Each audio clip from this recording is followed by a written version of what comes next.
তো hello guys, আজকে আমি রোস্ট করতে চলেছি বিটিএসকে। বিটিএসের 7জন মেম্বারকে আমরা খুব ভালো করে রোস্ট করব। তো চলো শুরু করা যাক। সবার প্রথমে কিম ট্যান, এটা হলো খুব সুন্দর দেখতে, একটা ভালো মনের মানুষ। এটা হলো মোস্ট আর হ্যান্ডসাম, আর এটা হলো আমার বিটিএস এর মধ্যে সবচেয়ে ফেভারিট মেম্বার। এরপর হচ্ছে জাংকুক, এর বিটিএস মেম্বারের মধ্যে সবচেয়ে ছোট, অনেক ভালো মন, অনেক সুন্দর দেখতে, অনেক কিউট লাগে আমার কাছে। তারপর চলে এসেছি আমাদের মোচি বেবির কাছে, এর নাম হচ্ছে জিমিন, এর মনে অনেক ভালো। তারপর এটা হচ্ছে আমাদের জিনো আঙ্কেল, ওয়ার্ড ওয়ার্ড হ্যান্ডসাম, এর মনটাও অনেক ভালো।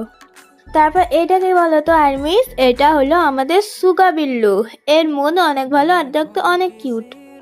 আর এটা তো তোমরা জানোই, এটা হলো আমাদের বিটিএস গ্রুপের লিডার আর এম সাহিব, এর মন অনেক ভালো আর এর দেখতেও অনেক সুন্দর। এরপর আমরা চলে এসেছি আমাদের সানশাইন জে হোপের কাছে, এর মনে অনেক ভালো এবং দেখতেও সুন্দর।